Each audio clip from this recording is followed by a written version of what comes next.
حضرات، آج ذوالحجہ کی 25 تاریخ ہے اور ہمارے ہاں کچھ تاریخوں کا جو اختلاف ہے اس کی روح سے ہو سکتا ہے کہ 26 ہو۔ آج سے 1384 برس قبل تقریباً آج کے دن حضرت عمر فاروق رضی اللہ تعالی عنہ پر قاتلانہ حملہ ہوا تھا، اس لیے کہ بعض روایات میں 26 ذی الحجہ کا تعین ہوا ہے اور بعض میں الفاظ یہ آئے ہیں کہ ذوالحجہ کے 4 دن باقی تھے جس دن کے حضرت عمر رضی اللہ تعالی عنہ پر یہ قاتلانہ حملہ ہوا۔ حج سے واپسی کو ابھی چند ہی دن ہوئے تھے اور اسی سفر حج کے دوران حضرت عمر رضی اللہ تعالی عنہ نے ایک موقع پر زمین پر لیٹ کر اور ہاتھ آسمان کی طرف پھیلا کر اللہ سے دعا کی تھی کہ پروردگار، میری ذمہ داریاں بہت بڑھ گئی ہیں، اب میرے اعضاء میں ضعف ہے، میں کمزوری محسوس کر رہا ہوں، رعیت بہت بڑھ گئی ہے جس کی ذمہ داری ہے، تو مجھے تو اپنے پاس بلا لے اور اٹھا لے اس سے پہلے کہ میں اپنی ان ذمہ داریوں کے بارے میں مسئول بن جاؤں اور ان کا حق ادا نہ کر سکوں۔ تو روایات میں آتا ہے کہ اس کے بعد چند ہی دن اس دنیا میں انہوں نے بسر کیے ہیں، اس کے بعد یہ قاتلانہ حملہ ہوا۔ 3 دن آپ زندگی اور موت کی کشمکش میں مبتلا رہے ہیں۔ ابو لولو فیروز ایک مجوسی ایرانی غلام تھا حضرت مغیرہ ابن شعبہ کا رضی اللہ تعالی عنہ۔ حضرت عمر نے خاص قاعدہ بنایا ہوا تھا، غیر مسلموں کے مدینے میں داخلے پر پابندی تھی۔ حضرت مغیرہ ابن شعبہ نے خاص طور پر سفارش کر کے حضرت عمر سے اجازت حاصل کی ابو لولو فیروز کے لیے کہ اسے مدینے میں آ کر کام کرنے کی اجازت دی جائے، اس لیے کہ وہ بہت سے فنون سے واقف ہے۔ حضرت عمر نے اجازت دے دی۔ چند دنوں کے بعد وہ فریادی بن کر حاضر ہوا حضرت عمر رضی اللہ تعالیٰ عنہ کی خدمت میں کہ میرے آقا جو ہیں حضرت مغیرہ ابن شعبہ رضی اللہ تعالی عنہ، وہ مجھ سے بہت زیادہ ٹیکس وصول کرتے ہیں۔ یعنی یہ معاملہ تھا کہ جو غلام ہوتے تھے وہ اپنا کام کرتے تھے لیکن اپنی آمدنی میں سے ایک حصہ وہ اپنے ان آقاؤں کو دیتے تھے کہ جن کی وہ غلامی میں تھے۔ تو حضرت مغیرہ ابن شعبہ نے جو مقدار مقرر کی 2 درہم روزانہ، اس پر اس نے احتجاج کیا کہ یہ بہت زیادہ ہے۔ حضرت عمر رضی اللہ تعالیٰ عنہ نے اس سے سوال کیا کہ تم کیا کیا کام جانتے ہو؟ جب اس نے گنوائے کہ میں یہ کام جانتا ہوں تو حضرت عمر نے فیصلہ کیا کہ پھر یہ 2 درہم روزانہ زیادہ نہیں۔ اس پر وہ بہت غضبناک ہوا۔ حضرت عمر نے بھی اس سے ایک فرمائش کی کہ میرے لیے ایک ایسی چکی بنا دو جو ہوا سے چلتی ہو اور وہ آٹا پیسے۔ تو اس نے اسی غصے میں یہ کہا کہ ہاں، آپ کے لیے تو میں ایسی چکی بناؤں گا جس کی یاد رہتی دنیا تک باقی رہے۔ اس پر حضرت عمر نے جب وہ چلا گیا تو جو لوگ مجلس میں حاضر تھے ان سے آپ نے فرمایا کہ یہ شخص مجھے قتل کی دھمکی دے گیا ہے۔ لیکن نوٹ کیجئے کہ اسلام نے جو نظام دیا ہے نوع انسانی کو، وہ نظام جو محمد الرسول اللہ صلی اللہ علیہ وسلم نے عطا فرمایا، اور جیسا کہ میں نے بارہا عرض کیا ہے کہ اگر اس کو پوری طرح شباب میں دیکھنا ہو، للی ان بلوم جسے کہتے ہیں انگریزی میں، ایک پھول پوری طرح کھل گیا ہو، اگر وہ نظام اس کیفیت میں آپ دیکھنا چاہیں تو وہ در حقیقت خلافت عمر فاروق کا دور ہے رضی اللہ تعالی عنہ۔ وہ تمام خصائص، وہ تمام برکات جو اس نظام میں ہیں، نظام عدل اجتماعی، وہ اپنے نقطۂ عروج پر نظر آتے ہیں حضرت عمر فاروق رضی اللہ تعالی عنہ کے عہد خلافت میں۔ اسی نظام کا ایک پہلو یہ بھی ہے کہ انسان طبعاً آزاد ہے، اس کی آزادی پر کوئی قدغن، کوئی بندش بغیر کسی ثبوت کے نہیں لگائی جا سکتی۔ خود حضور صلی اللہ علیہ وسلم کے زمانے کا ایک واقعہ ہے کہ کسی شخص کو، مدینے کے کسی شخص کو کسی شبہ میں گرفتار کیا گیا۔ حضور خطبہ دے رہے تھے کہ ایک شخص نے کھڑے ہو کر کہا کہ میرے پڑوسی کو کس جرم کی پاداش میں گرفتار کیا گیا۔ حضور نے اعراض فرمایا، اس کی بات کا نوٹس نہیں لیا، دوسری طرف آپ نے رخ کر لیا، وہ ادھر پھر آ گیا، اس نے پھر سوال کیا تو حضور نے فوراً حکم دیا کہ اس کو رہا کر دیا جائے۔ یعنی یہ کہ اگر کوئی ثبوت موجود نہیں ہے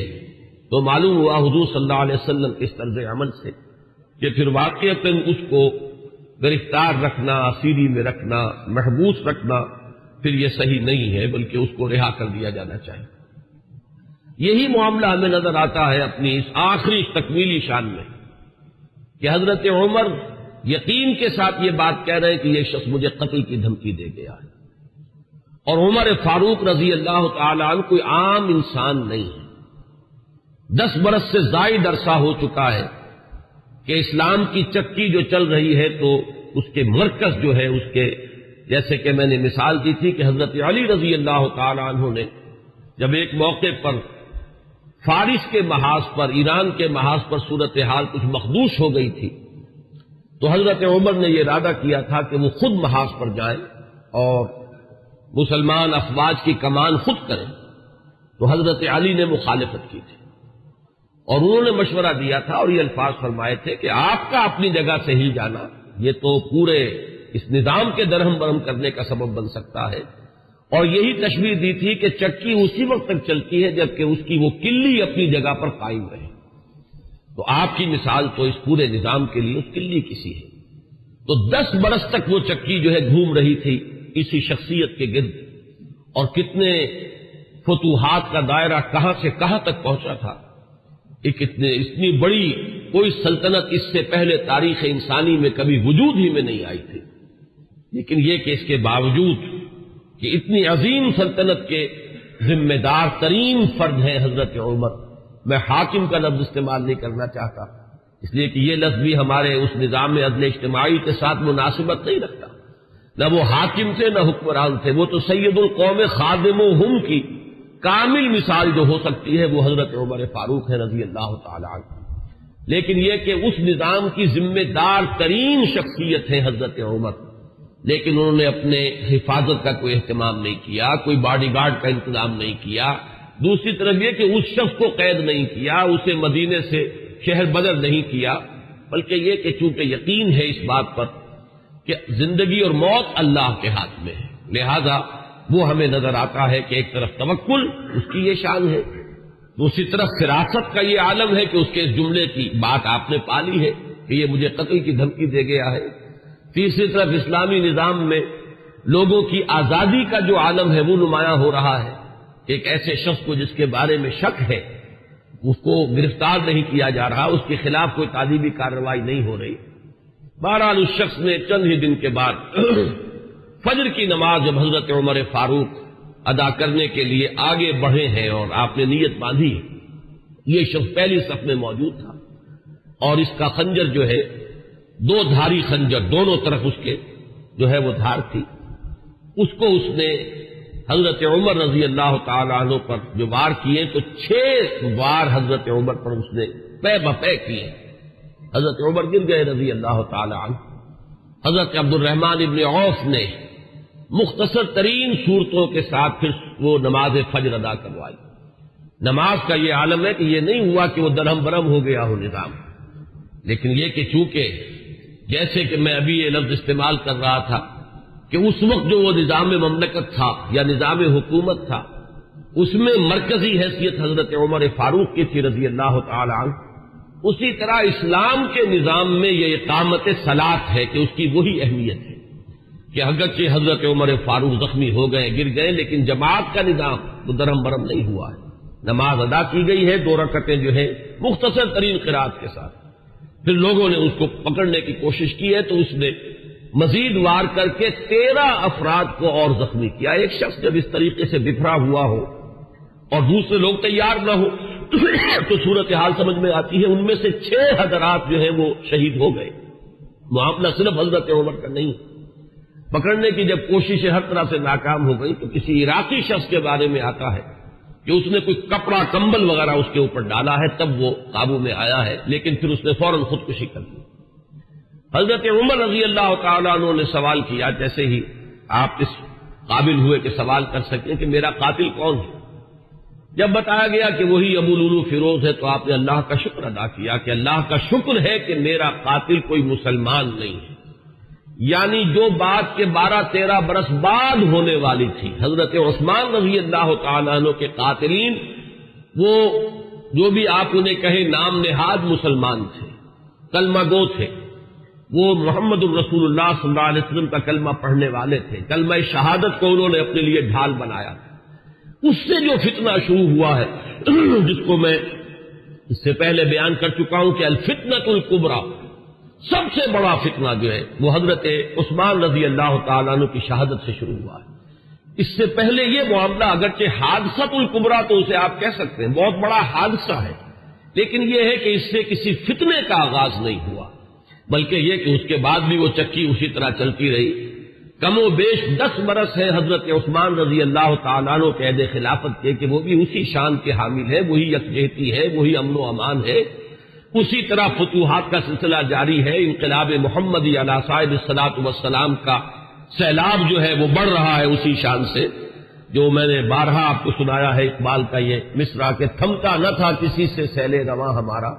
تو کم و بیش 10 برس اس کے بعد یہ کیفیت جاری رہی ہے، تو اس سے کسی بڑے فتنے کا آغاز نہیں ہوا۔ حضرت عمر رضی اللہ تعالیٰ عنہ پر یہ قاتلانہ حملہ ہوا ہے 26 یا یہ کہ 25، 26، 27 ان میں سے کوئی تاریخ ہوگی، 4 دن بقایا تھے۔ اب اگر 30 کا مہینہ ہو تو اس کی تاریخ اور بن جائے گی، 29 کا ہو تو کچھ بدل جائے گی، تقریباً وہ آج کا دن ہی پڑتا ہے، اور یہ ہے سن 23 ہجری۔ انتقال ہوا ہے تو پھر تدفین جو ہوئی، حضرت صہیب رومی رضی اللہ تعالی عنہ کے بارے میں وصیت تھی کہ وہ میری نماز جنازہ ادا کریں، اس کی امامت کریں، تو یکم محرم الحرام سن 24 ہجری کو تدفین ہوئی ہے۔ تدفین کا یہ واقعہ بھی بڑا اہم ہے، اور آپ سب حضرات کے علم میں ہوگا کہ حضرت عمر نے اپنے صاحبزادے عبداللہ ابن عمر رضی اللہ تعالی عنہما کو بھیجا حضرت عائشہ کی خدمت میں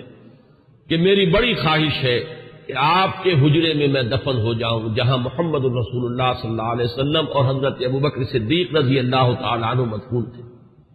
حضرت عائشہ نے فرمایا، اور اس سے جو مقام ان کی نگاہ میں تھا حضرت عمر کا وہ بھی ظاہر ہوتا ہے کہ کس طرح انہوں نے اثار کیا ہے، کس قدر ان کے لیے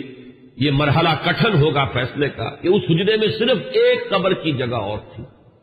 حضرت عائشہ نے فرمایا ام المومنین رضی اللہ تعالی عنہا کہ یہ جگہ میں نے اپنے لیے مخصوص کی ہوئی تھی، میں چاہتی تھی کہ میں خود یہاں دفن ہوں، اور اس میں کوئی حرج نہیں تھا، اس لیے کہ حضور دفن تھے وہاں، وہ آپ کے شوہر تھے، حضرت ابوبکر دفن تھے، وہ ان کے والد تھے، لیکن میں عمر کو اپنی ذات پر ترجیح دیتی ہوں، لہذا میں اجازت دیتی ہوں کہ حضرت عمر کو وہاں دفن کر دیا جائے۔ جب حضرت عمر کے پاس واپس آئے حضرت عبداللہ ابن عمر اور آپ نے پوچھا ہے کہ کیا جواب لائے، اور جواب دیا گیا کہ اجازت ہو گئی ہے، تو فرمایا کہ یہ آخری آرزو تھی زندگی کی، اللہ کا شکر ہے کہ وہ پوری ہو گئی۔ یہ جو حادثہ فاجعہ ہے، جہاں تک اس کے تاریخی پس منظر کا تعلق ہے وہ میں نے بارہا بیان کیا ہے، اور وہ در حقیقت سمجھ میں آتا ہے فلسفہ انقلاب کی روشنی میں۔ اگر فلسفہ انقلاب سامنے ہو تو یہ تمام واقعات جو ہے آئسولیٹڈ ایونٹس کی حیثیت سے پھر سامنے نہیں آتے، علیحدہ علیحدہ واقعات اور حوادث نہیں ہے، بلکہ یہ کہ ان کے مابین ایک ربط جو ہے وہ سامنے آ جاتا ہے۔ یہی فرق ہے تاریخ اور فلسفہ تاریخ میں۔ تاریخ اپنی جگہ ایک شعبہ علم ہے، اور فلسفہ تاریخ اپنی جگہ ایک مستقل فن ہے۔ تاریخ میں واقعات جو ہے وہ پیش نظر ہوتے ہیں، اور فلسفہ تاریخ جو ہے وہ ان واقعات کا پس منظر، ان کے اسباب و علل، ان کے عواقب و نتائج، پھر ان کے مابین ربط اور تعلق جو ہے وہ ان کو تلاش کرتا ہے۔ ظاہر بات ہے کہ اس دنیا میں جو حوادث رونما ہوتے ہیں، جو واقعات ہیں، کوئی نہ کوئی ان کے اسباب کا سلسلہ ہوتا ہے، کہ جیسے آپ کو معلوم ہے کہ فساد خون ہے تو پھوڑا کہیں ادھر نکل آیا، کہیں ادھر نکل آیا، کہیں ٹانگ پہ نکل آیا، کہیں بازو پر نکل آیا، تو وہ علیحدہ علیحدہ پھوڑے نظر آتے ہیں، لیکن یہ کہ ایک طبیب جانتا ہے کہ در حقیقت یہ ایک ہی مرض ہے جس کا کہ یہ ظہور ہو رہا ہے، سبب ایک ہے، یہ سلسلہ اندر جو ہے جڑا ہوا ہے۔